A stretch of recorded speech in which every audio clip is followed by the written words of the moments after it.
இன்னைக்கு நம்ம மக்கானா செய்யறோம். வாங்க வீடியோக்குள்ள போலாம். வாங்க. அதுக்கு தேவையான பொருளை பாத்துறலாமா? பாத்துறலாம். சொல்லுங்க என்னென்ன? மஞ்சள், உப்பு, சக்கரை, மிளகாய்த்தூள், கரம் மசாலா. இதே மாதிரி நீங்களும் செஞ்சு பாருங்க. உங்க குழந்தைங்களுக்கு ரொம்ப பிடிக்கும்.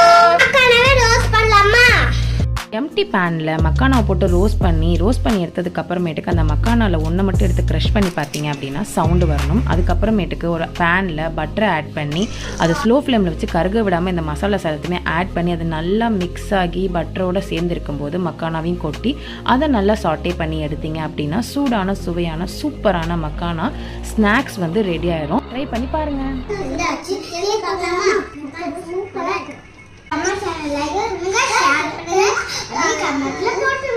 என்ன பண்ணணும்? சப்ஸ்கிரைப் பண்ணுங்க.